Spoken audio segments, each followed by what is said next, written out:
In the matter of the people of the state of California versus Orenthal James Simpson, case number BA096. And so, my fellow Americans, ask not what your country can do for you.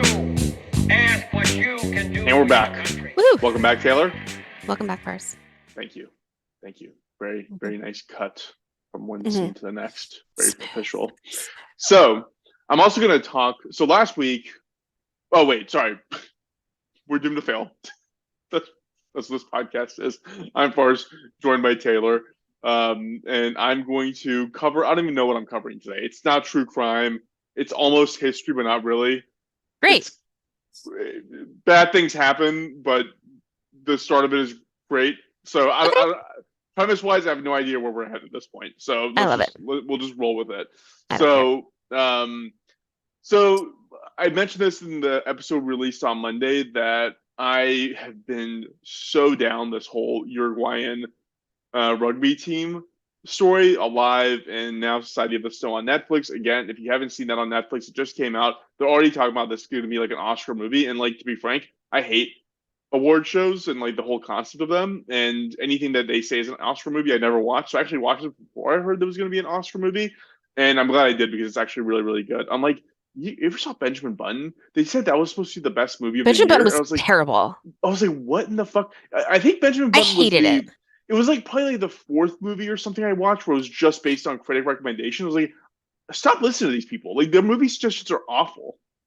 I definitely it ebbs and flows, but I used to think the Oscars were fun, and then I was like, oh wait, I don't care. Like, I don't need to watch rich people giving themselves awards anymore. But Benjamin Button was terrible.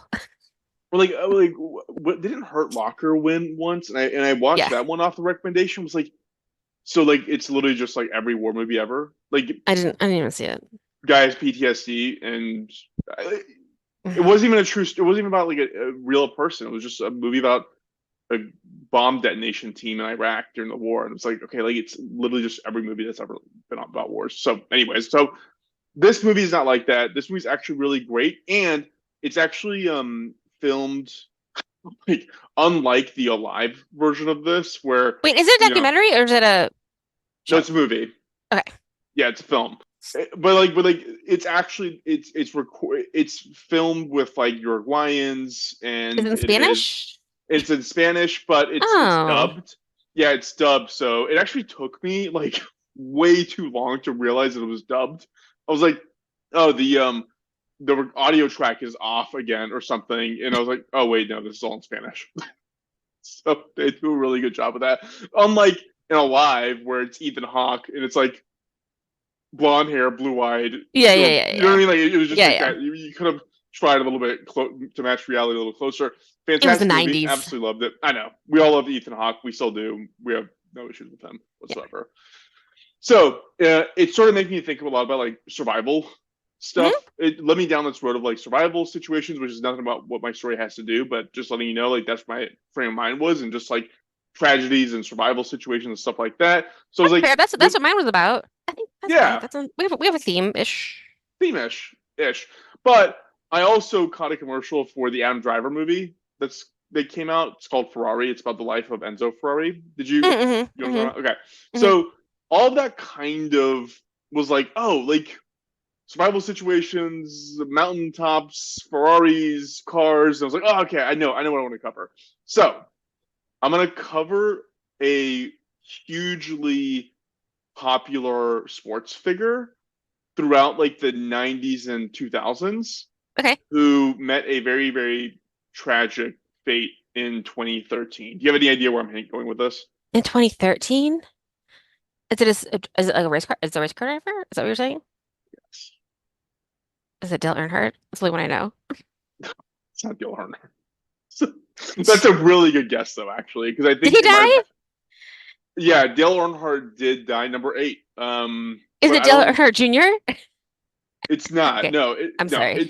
It's a different part of that sport. It's motorsports, but that's NASCAR, and what I'm going to be covering today is Formula One. And the person I'm covering is a guy named Michael Schumacher. Do you remember that name at all?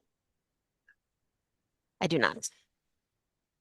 Okay, that's fair because in America, really F1 has taken off in the last like 5 years maybe. Like it's only Oh, is it recently because that of I is it hear because about of it. Netflix? Probably, Yeah. probably. Yeah. Um, but in Europe, well, I mean, this guy Michael Schumacher was like largely credited with like popularizing um, F1 Formula One racing across the entire world outside of America. Before Uh-huh. then, it was like mostly popular in places where they're really good at it. So like think Italy, the Brits were really good at it. And so, then it expanded into the rest of the world because of this guy. And now it's becoming a thing, mostly because of somebody else I'm going to be mentioning here quite a bit. Lewis Hamilton is now like one of the top guys of racing, and Hmm. he's with the Mercedes team, and he kind of he's made it way more interesting and cool to watch. And Hmm. so now it's expanded more and more into the US, and so you hear about it all the time. But that's essentially what we're going to dive into is the life of this guy, Michael Schumacher. And I was like a huge fan of this guy, like when I was a kid. And Hmm. so, and I haven't really gone back and revisited his life or his accomplishments Uh-huh. until researching for this episode. I was like, oh my God, I forgot how much I love this guy. So Oh, fun. when you get into how big of a deal this guy was. So I'm going to start by mentioning that at the height of his fame and his success in the sport, think of like the late 1990s, early 2000s, he beat out Tiger Woods, Mike Tyson, and Michael Jordan as the richest or most compensated celebrity for many, many years. So he was Oh. like one of those kind of guys, right? I mean, he was Hmm. beating Tiger Woods. Like he Hmm. only the only time he fell out of this running over a course of like 4 or 5 years was the one year in 2002 when he was second to Tiger Woods only, and he like Tiger beat him by like $2 million or something. It was something like Oh my trivial at God. that point. So anyways, like I said, F1 really wasn't that big of a deal here in the US. And even at this point, I think like most people would probably only recognize two or three names when it comes to F1 racing. Usually it's a guy named Ayrton Senna, which I'll get into a little bit later. Usually it's Michael Schumacher, and now it's going to be Lewis Hamilton. Although there's other ones that are kind of like people who are more attuned to stuff are going to pay attention to. The biggest name on that list of those three that I mentioned has to be Ayrton Senna. Mostly because there's so many documentaries about him. There's a documentary on Netflix called Senna, which is incredible, and he's also fascinating because the way he died was just like crazy. Like, like there's so much footage of his death because he died on the track, and you watch what happened, and you read the autopsy reports, and they're like, there's probably like three or four things that could have killed him instantly. So we actually have no idea what killed him because Oh my like so God. many things could have killed him, and Yeah. his wreckage was just absolutely horrific to look at. And I mean, at this point, McLaren, the team he raced on, actually has a car literally named Senna. So like he is a ubiquitous figure within the car motorsport industry. Uh-huh. So his death happened in 1994, and we're going to talk about it because it also touches on the life of Schumacher. So Okay. again, another point, real quick. I looked at the 10 most winning drivers in the history of motorsports ever, and Schumacher was number two. He's only behind the current number one, which is Lewis Hamilton, who had more years racing. So that's kind of where things stand. So to start things off, I'm going to go into a little bit of a brief discussion about like F1 as a concept, just to get a sense of like what it actually is, so you can understand what he actually accomplished within it. Are you familiar Mhm. with F1 racing at all, Taylor? Do you just know that No. it's cars going around? Okay, got it. Yeah. My husband watched the thing when we were at Jay's wedding. Him and Joe's girlfriend were like, "Oh my God," and they like knew everything about it, but I hadn't watched it. See, I'm not really into it either. We're all drawn to like kind of Colt's personality, and I was mostly drawn to like Schumacher as like a race car driver for this brand for Ferrari, Hmm. and that's mostly it. Like I actually learned everything I know about what goes into F1 and what the expectations are researching for this episode. Before then, I really didn't know much about it. So Wait, is this what the Adam Driver movie's about or no? no, the Adam Driver movie, that's actually going to come up a little bit later as well. That is about the life of Enzo Ferrari. Oh. And later on, we're going to discuss how Schumacher goes to work for Ferrari and what that actually meant as it relates to that movie in particular, the things that they highlight in that movie.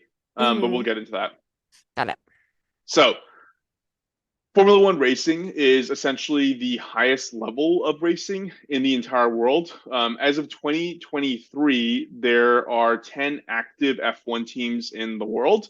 The most familiar ones that the ones that people are most familiar with are going to be Ferrari, McLaren, and Mercedes. Hmm.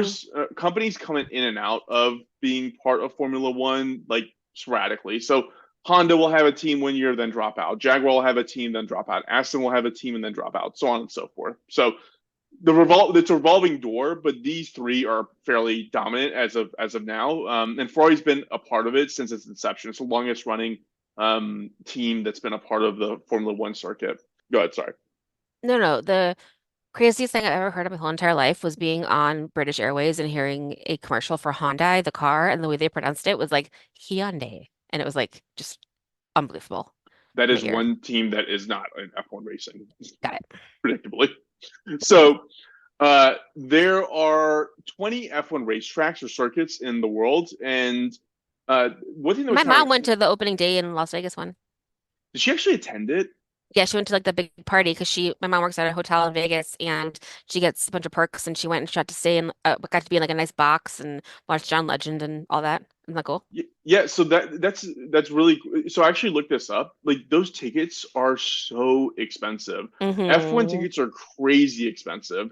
So, I mean, if you're able to get in to see one of these, like you should definitely do it. Mm-hmm. And I think the first year they did the Las Vegas circuit was actually last year, wasn't it? Oh, it just started. It was like a couple months ago. Yeah. Yeah, so now because of that track, now there's two races that happen in the U.S. So it's Austin, and now it's going to be Austin, Las Vegas, which is Hmm, cool.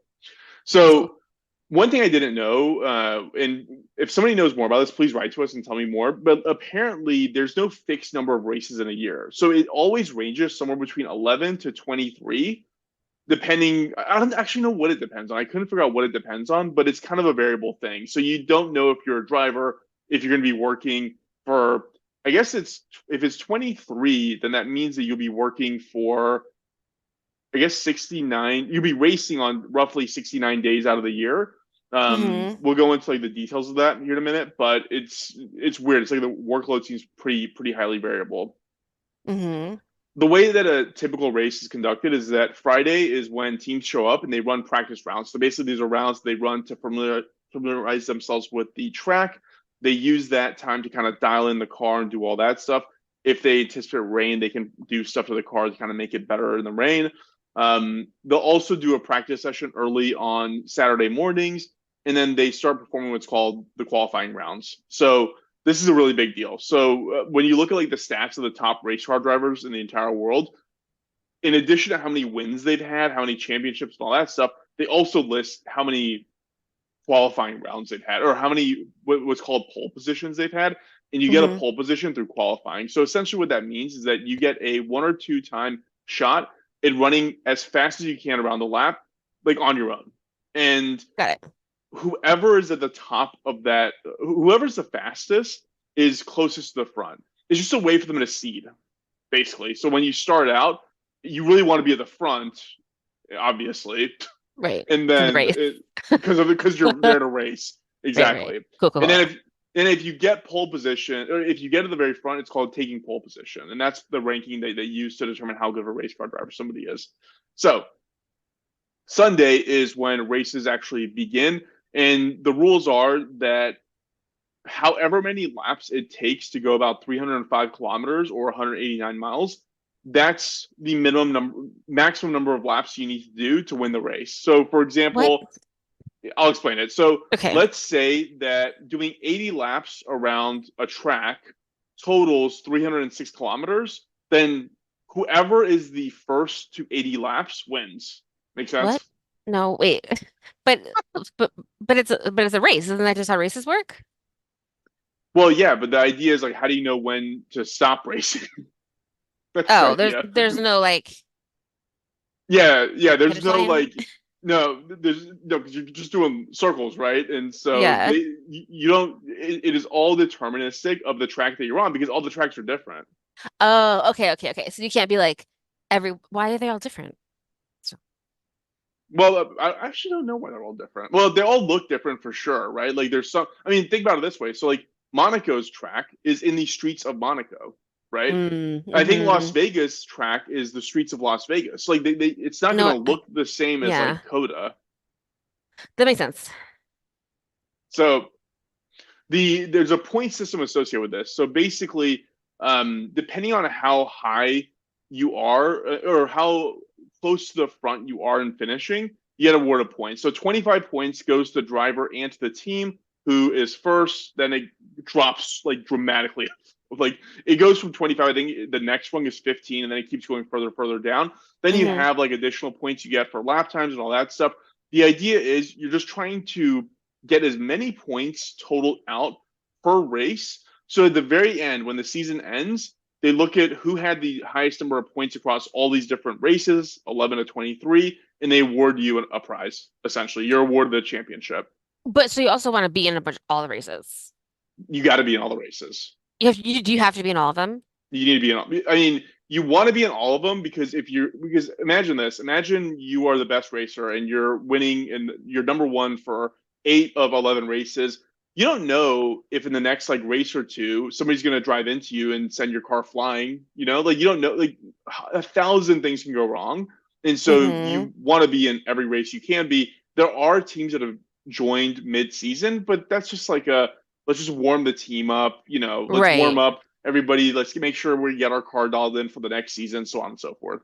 Right, because you couldn't like if you miss one, you're fucked, right? You're actually not fucked. So there's a story with Schumacher in particular where he didn't actually have to win a race. He didn't even have to finish a Hmm. race. It was one of the last races of the season. All he had to do was prevent a specific other driver who was very close to him to not finish Mm. also. And so Hmm. Hmm. there's some conjecture that this other driver was coming up behind Schumacher and then Schumacher drove into him, like sideswiped him, basically totaling both their cars. And everybody was pissed on that other team because they're like, he did that intentionally because he knew he just has to prevent him from even crossing the finish line. Hmm. So so you don't actually have to win every race. Like you can actually get so far ahead that you just have to prevent the other guys from getting points. So That's kind of fun. yeah. So all these drivers. So there's the scoring system is like there's a driver and then there's a team. The points from the driver go to the team, but the points from the team don't always go to the driver because there's multiple cars on the same track usually for the same team. And so all these drivers want to be number one because like fuck their team. They want to be number one because when you're number one, you get a shitload of money for Yeah, being number one. So totally. so right now, the number one as of 2023, the number one highest paid driver is this guy named Max Verstappen.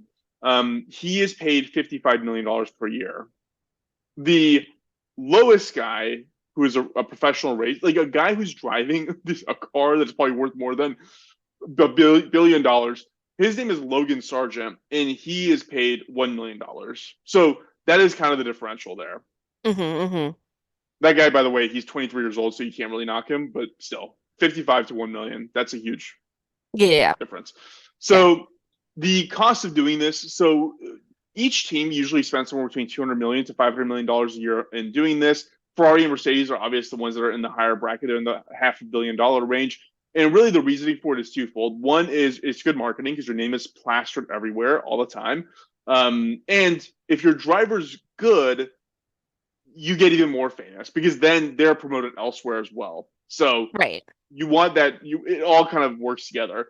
And the other big thing is engineering. So the way I've always kind of equated it is like the way NASA used to be with like innovation that then goes into like commercial planes and stuff like that. That's kind of what this is. It's like a proving ground for all these huge brands to like figure out like what is the absolute limit we can push engineering to Right. for Formula One, they can then translate into it. So several things I pulled out here was things like carbon fiber being used in cars. That all started in F1.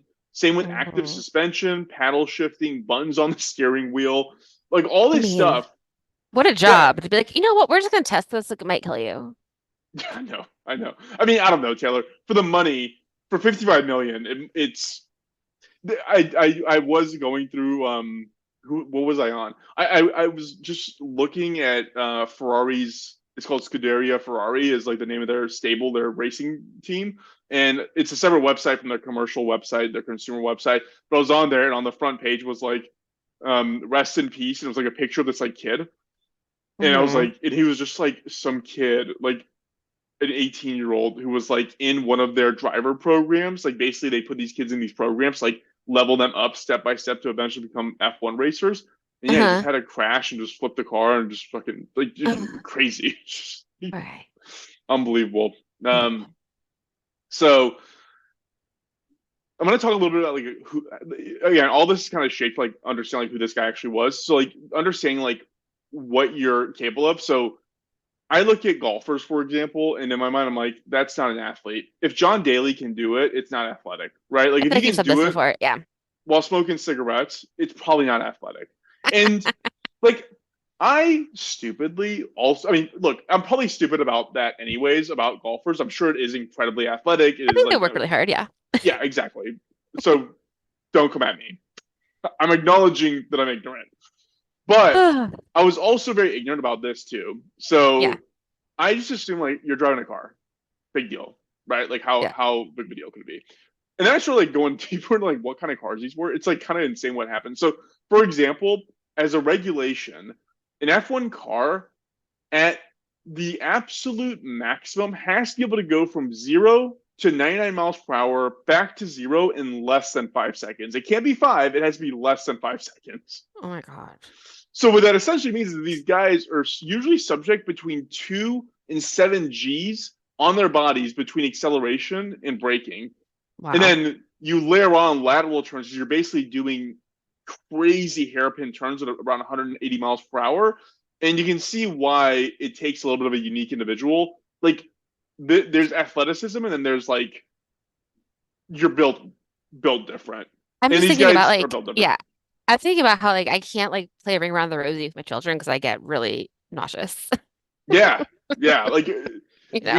reading I read some of this stuff around like what the expectations on your body are, and some things are that, for example, it has been documented and recorded that their reaction times are 2.5 times that of a normal person, the speed of their reactions. Yeah. It has to be. Also, it has to be. It is noted that the average F1 driver's neck is 20% thicker than a normal person because the Yeah. G forces on your body are so high that if your neck wasn't thicker and stronger, you'd just be like Gumby. Like your head would just be bobbling around. Like you wouldn't be able to actually hold it up Wait, straight. I'm sorry. That is so gross. Wait, did it start out that way or did their necks get thicker from like the more they do it? So there's a training methodology. So Ew. one thing that we're going to get to here in a little bit, while I'll bring it up now, is that Schumacher is the first F1 driver to incorporate actual strength training as a core part of his workout regimen or his like Hmm. his driving regimen. So he'd work out, he'd lift weights 4 hours a day. They have a special helmet that he had to wear on his head, so he could I actually just move his neck over side to side to strengthen the side muscles of it. don't know why I think that's like one of the grossest things I've ever heard. Yeah, yeah. I I mean, if hate you that. there's some pictures of him, and actually, it's funny because I was looking up pictures of his son. I His haven't looked son him up Mick yet. is now his son Mick is now a Formula One driver as well, and it's more pronounced in Mick than it was in Michael. But his neck is like it's thicker than his head. Like it Ew. looks weird. Like it looks a little unusual. And I started looking at pictures of Lewis Hamilton, and I was like, his neck looks kind of normal. Oh my God. So Okay, I haven't looked it up yet. I'm gonna look it up now, and I'm gonna be like, ew. Keep going. So there's other things too. So for example, one thing that was noted was the heat on these things is absolutely incredible. So apparently the cockpit is usually running at least 140 degrees and you're wearing a thick fire retardant suit. So and Right. you're doing this for over 2 hours at a time. So the endurance, and you have to not die because cars are coming at you at 200 miles per hour. It is an insane workload for an average person to be able to actually consume and digest all this stuff. And that's why, like I said, you don't hear about the greats ever, right? I mean, well, no, you hear about the greats. You don't hear about casually okay drivers ever. You know, again, Ayrton, Schumacher, Hamilton, like that's it. Like there's really not that Yeah. many outside of that because it's so unique to be incredibly good at this at the highest level for a very long period of time. So going to Michael's life early on. So he was born in 1969 in West Germany. He's German. And it's interesting because I dug forever on information about the whereabouts of his parents in the 1940s, and I can't seem to find anything. Of course you can't. Um, So that's I was hilarious. like, something probably was going on there. His neck doesn't look weird. Look up Mick. Look at Mick's neck. Mick's neck stands out to Okay, me. okay, Mick continue. Schumacher. And I'm gonna look at it too. Yeah, Okay. he has like a neck that's the same width as his face. They're Yeah, both there's very cute. one. Yeah, They're very what? cute. Isn't it like good looking, you mean? Yeah, Yeah. I mean, yeah. They're his mom is a very attractive woman as well, so it all kind of came together. yeah. So his parents owned his dad owned a go-kart track that his mom also worked at serving refreshments. And that's kind of how Michael came up in this like quaint little village in Bavaria. Was he would race go-karts and he developed like a really good taste for it, but he was also one of those rare drivers who was like super mechanical. So he wasn't just like a yeah, give me a car, I'm gonna go with it. He actually was digesting and understanding what the mechanical components of making the car go faster actually meant. From that, he graduated to what's known as Formula 3. And from there, he graduated to Formula One. So, sorry, I misspoke there. He went from Formula 3 to Formula 3000, then to Formula One. And the only real difference there is between Formula 3 and 1 is the car itself. So, in Formula 3 and Formula 3000, the cars get more powerful, but they're all uniform because the idea is that F1 is trying to look at a controlled field of drivers to figure out who's actually doing the best. So if you give Mm-hmm. them better cars, then of course they're going to do better. So they make them all drive the exact same cars. And that was his kind of graduation process. So in 1991, that was the first year he debuted in F1 and he was pretty much okay. So what I mentioned earlier around qualifying, the only good thing he really did that was like shocking to everyone was he placed seventh in qualifying, which was like unheard of at the time. He was just like, I mean, he didn't even finish that race on that Sunday because his car's clutch blew out. But nobody cared because they're like, wow, this guy actually is first race and he's already in seventh pole position. That's Mm-hmm. impressive. And so that was kind of the point when people started realizing that this guy might be someone special. And at that time, it looks like a lot of these companies were trying to vie for him to race for them instead. Like everybody was basically like, this is the guy that we want to approach. And so they kept trying to throw money at him to try and attract him over to their side. And it really wasn't until 1994 when it became clear that he was kind of like a somebody. And Mm-hmm. like I said, that's also the year Ayrton Senna died. He died at the San Marino Grand Prix, and my take on it was it wasn't coincidental. So Ayrton Senna and him had a rivalry because Ayrton was already like this established, world famous driver, and this was kind of like the guy who was Mm-hmm. coming up, and they were right on each other's heels. To the point where they actually had accidents and mishaps with each other. It was a pretty contentious point. The race that Ayrton died at, the San Marino Grand Prix, Schumacher was behind him. He was always behind him, and so like, so this guy who's fighting to stay the best in the world has this young kid Mm-hmm. behind him constantly. And it was at that race where he basically left the track at 180 miles per hour and slammed into a wall at 130. My God. And the He's also camera, he's also very cute. you Are all the were you F1 were drivers very just, cute? they don't hire ugly ones. The It ugly doesn't look like ones, it. I mean, yeah. I don't see any ugly ones so far in the story. There you go. Yeah, See, all the more reason you got to attend one of these races. I know. Um, so part of what they use, there's obvious footage of Ayrton's crash, but one of the footages that they use is from Schumacher's car because again, he was just always behind him. And like, there's some conjecture that like, oh, he was pushing the car and himself too much, and that's why he ended up slamming into that wall because he knew Schumacher was riding his tails. Who knows what the logic was? There was a He's transmission just line such that was a in his skull. what a fucking oh my God, what a dangerous job. I know. It's not like it's not like, not dangerous. You should read the autopsy of Senna on well, you can actually watch it on his documentary on Netflix. They talk about it because there's so many things that entered his skull at once. Horrible. So, anyways, back to Schumacher. So he would win his first and second championships for a team called Benetton in 94 and 95. And then he made Oh his wait, hold on. I'm biggest. sorry. I'm putting it on the crash video. How do I make the sound stop? Hold on. No, no, but like, tell us, give us Wait, your what am live I watching? reaction. Give Okay. us your live Oh, this is from reaction to the what you see. film. Wait, was that it? It didn't explode or anything though. No, it didn't I don't know explode. what I expected. It's very close to the ground. Oh, I see. Oh God, yeah. He banged into the wall and it kind of moved. I turned the sound off, but it says bad impact for Santa. And then it says, this looks bad. Yeah, what's crazy is from when you see him leading the track to him hitting the wall. So he managed to decelerate 50 miles Oh per God, hour. I see his body. And you'll notice his head tilts a little bit. So everybody was like, oh, he's fine. Yeah. Yeah, he was already dead. Whoa. That's what I just saw. Yikes. Yeah, what's crazy? Yikes. So he decelerates 50 miles per hour in that incredibly short window of time. He actually Right. downshifts twice. That's how crazy fast these guys are. He downshifted twice to reduce speed as much as possible. Didn't work, obviously. Right. Because he like knew that. Yeah. And then you might have seen a car whiz past him. That would have been Schumacher's car right behind him. It's just so crazy that the other guys keep going. Like I know that they do that, but whatever, but like did they even notice? No, so the thing is, they wouldn't have done that if they knew he was dead because he moved his head.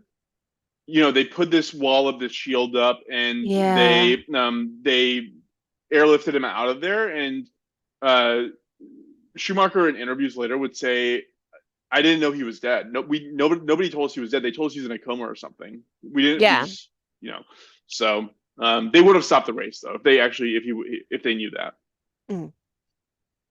So in 95, he's coming off of being a champion for this team called Benetton, and he ends up making a move to the Ferrari team. And that's where he would stay from 1996 to 2006. And that's where he would basically become the face of F1 racing globally.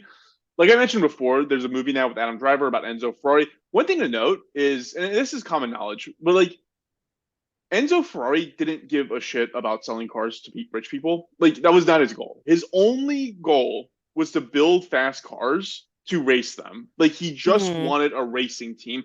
The cars selling cars was just a way to finance having a team. Hmm.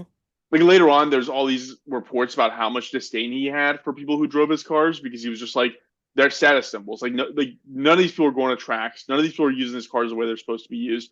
And Hmm. so, That's fun. anyways, but that being said, he was part of, or Enzo, or sorry, Ferrari itself as a team was part of F1 since the very first day all the way through. No other team has that record. Not even Mercedes. Mercedes was out of the game for like 50 years before they came back recently with Lewis Hamilton. And so Was that during World War II? Or was this after that?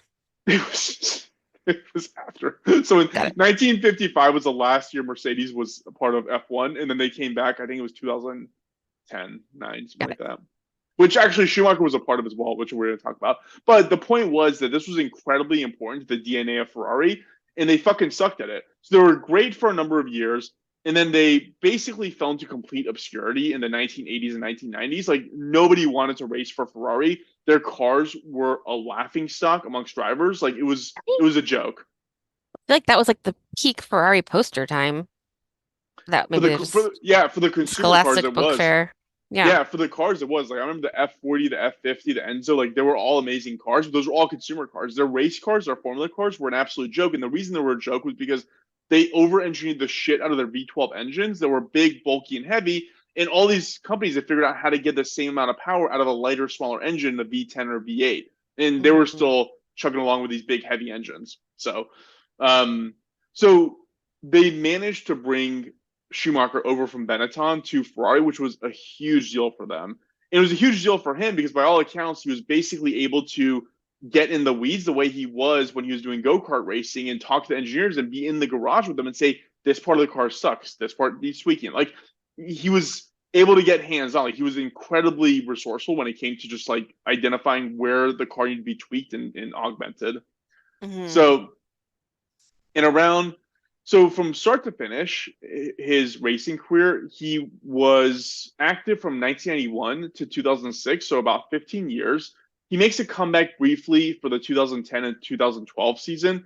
Overall, he won 7 world champions, which is currently tied with Lewis Hamilton for the most wins in F1 racing history. Like I mentioned earlier, he ranks number 2 only behind Lewis Hamilton. Senna, for example, is number 6, but the reality is he died pretty young. So if he'd Hmm. stayed on, he probably would have gone higher up, but he was already out of the game by that point.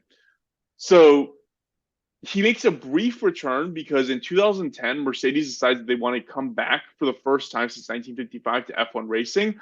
And they bring him out of retirement and say, hey, will you be basically our technical advisor on things and basically just help with this whole thing up.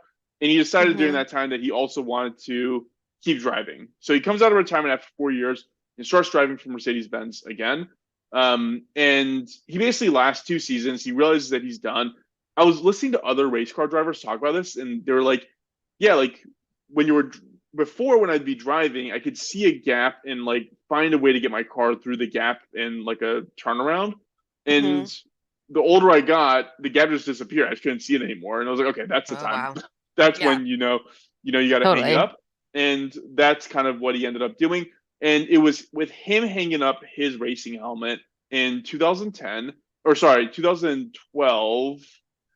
That's when Lewis Hamilton showed up. So it was literally just the passing of the torch from one great to the next. And that would be basically the point when he would retire. 2012 was officially last active year as a race car driver. So you might be asking yourself, Farz, what is doomed to fail here? Come on, Farz, Hmm. Come on, Farz. right? Hmm. So going over Shubi's personal life, in 1995, he married a woman named Corinna. They had 2 kids. We mentioned one of them earlier. His name's Mick. He's currently an F1 driver. I think he's 21 to 23 years old, somewhere around there. These people were crazy, crazy rich. Yeah. They were like, it's funny because it's so much different than like, I don't know, like any other sport. Like I think about like golf or NFL or maybe tennis is along the same line. Like these guys feel like royalty. Like they're not like normal Hmm. rich. They're like royalty rich. Hmm. Um, they do like crazy things. So, for example, this guy had homes in Monaco and Switzerland and Colorado. Like there were, it's wild how much fun, cool shit they can do with the amount of money they have. But they're also super generous. So apparently they donate tens of millions of dollars to all kinds of charities. They built hospitals, they built schools, they built drinking wells, all this stuff. They also did like traditional rich people things. They rode horses, attended sporting events, and they loved skiing to the point where they actually had a home in Switzerland, which is where the Swiss Alps obviously are. Hmm. So in on December 29th of 2013, so like right over 12 months after he officially retires from racing, he goes out skiing with his aforementioned son Mick in the Swiss Alps. Sorry, the French Alps, not the Swiss Alps. He has a home in the Swiss Alps. He was in the French Alps.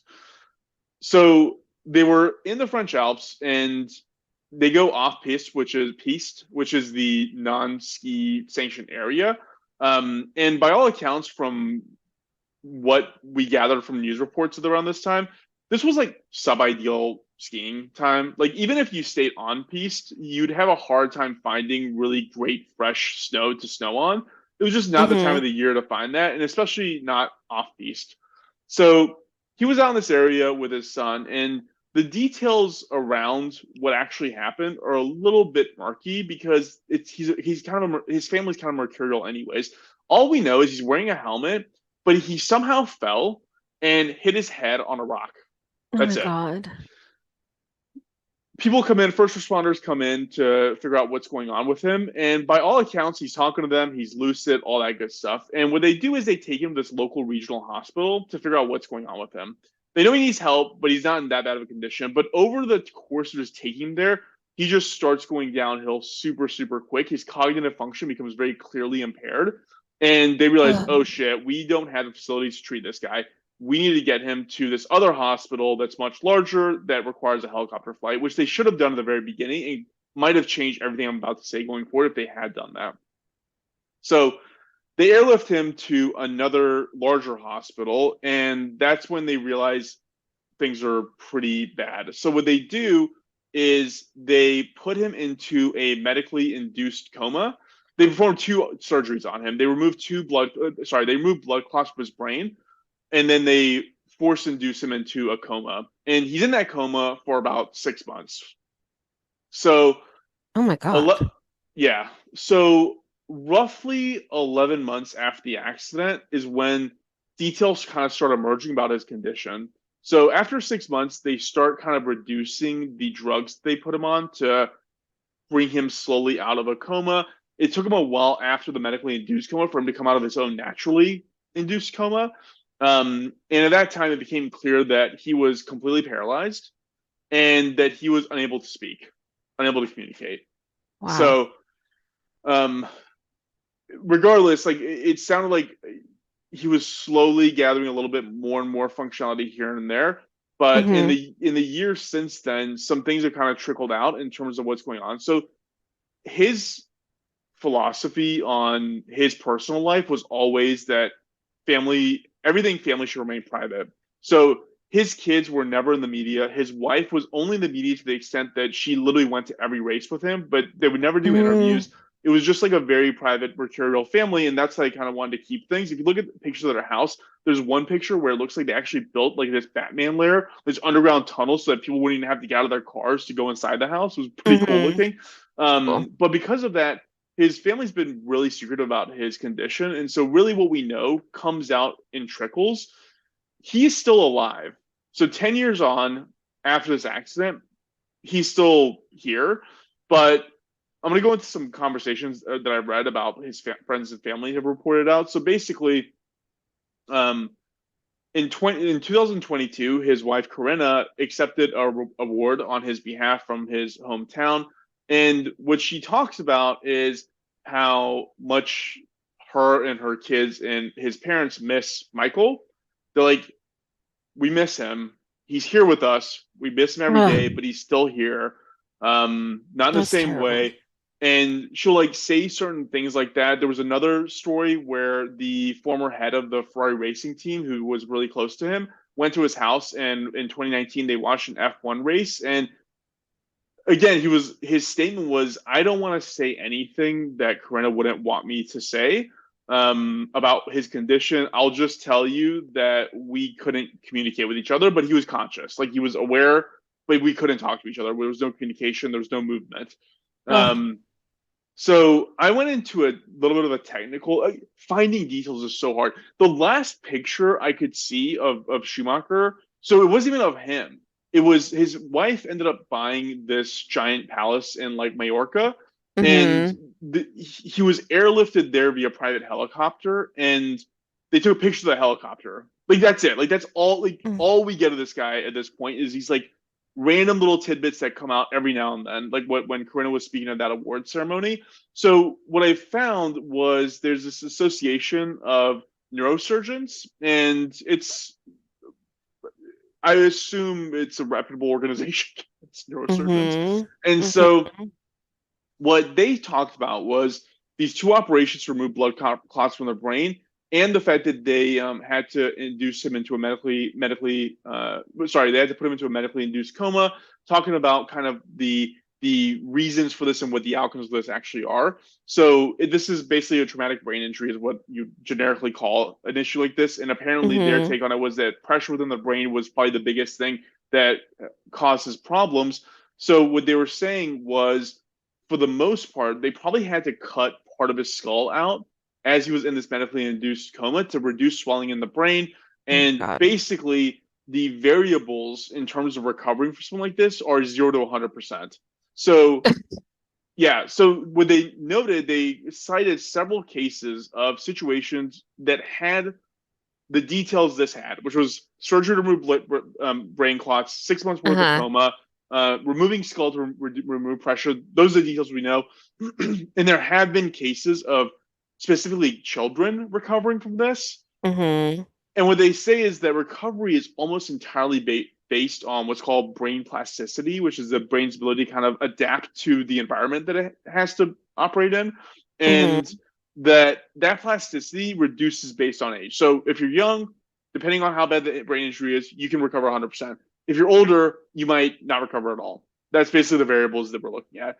So as of right now, Schumacher is 54 years old, and by all accounts, it seems like he's probably past the age. He's been in Yeah. some version of this condition for since December 29th, 2013. Wow. And like I mentioned, as of 2019, his wife built this crazy villa in Majorca, and she expanded it to include a medical wing. So as of right now, there are 15 full-time doctors and nurses at this center taking care of him 24/7 at a Oh my cost of around God. $150,000 per week. So Jesus. yeah, I watched. There's also a Schumacher documentary on Netflix, and I watched that as well. And again, it's a lot about his racing history, and then it goes Hmm. into Corinna and Mick and Gina Marie as the daughter talking about their dad, and it is just gut wrenching. Oh, that's terrible.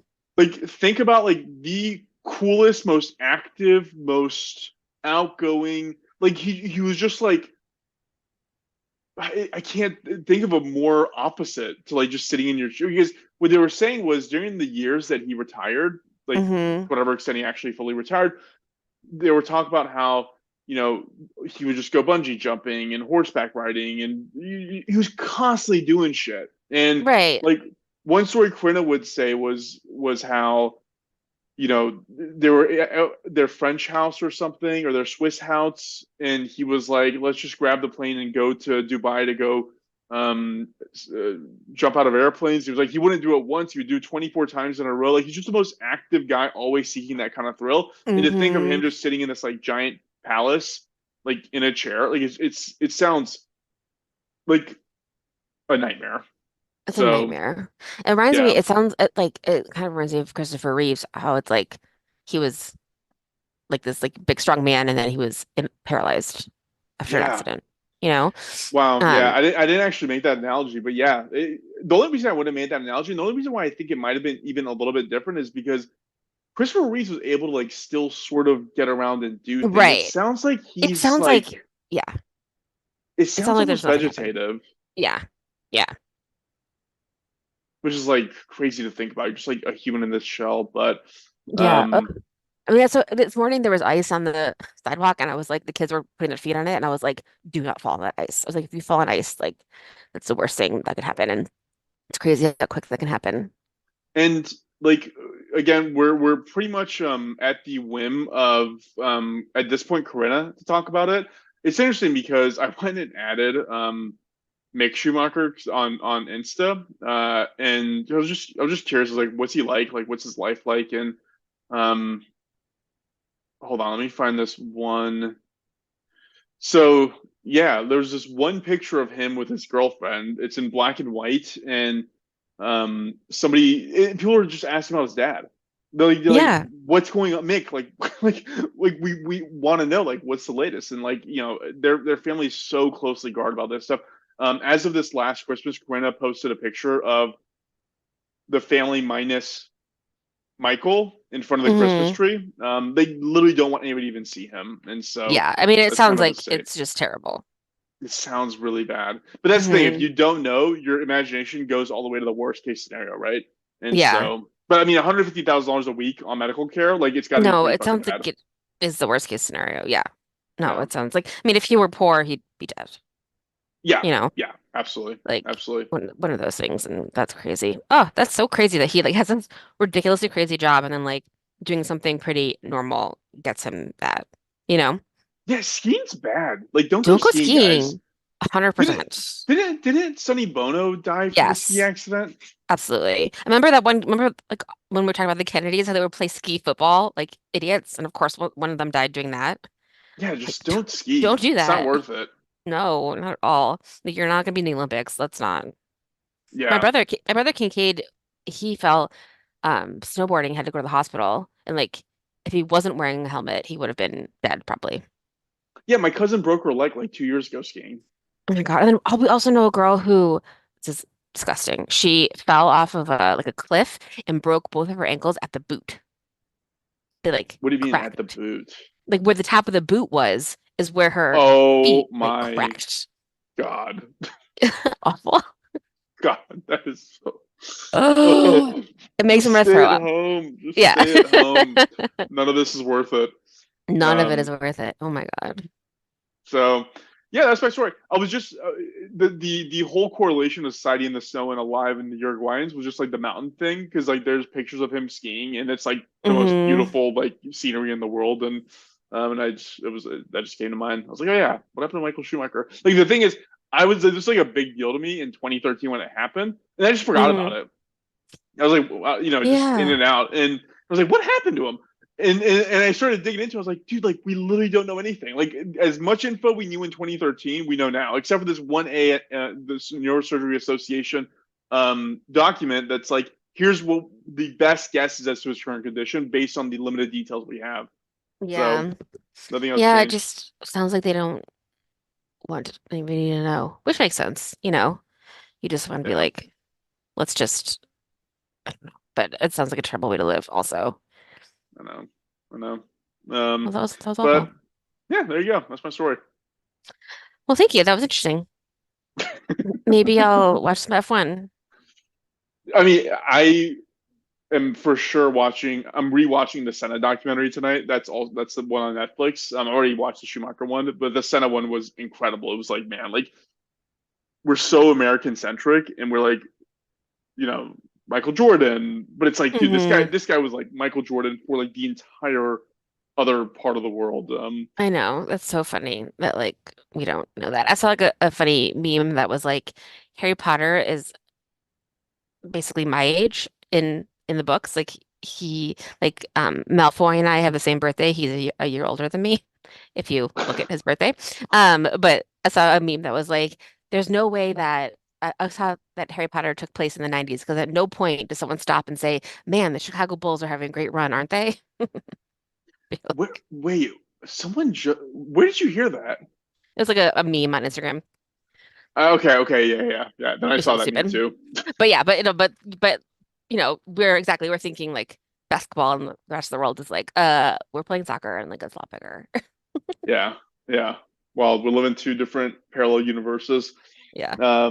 But yeah, that's the story. If y'all have any thoughts about it, I would love to hear. Again, doomtofellpod@gmail.com. Hmm. Um, yeah, Yeah, that's it. That's all I have too. I didn't do a re-release last week because I'm between jobs and I decided to take a nap all day. But I'll get back to it. love it. Love it. Yeah. Yeah. Well, thanks for listening, everyone. Please do let us know what you think, and we'll be joining you all again next week. Cool. Thanks. Sweet. Thanks, Taylor. Bye.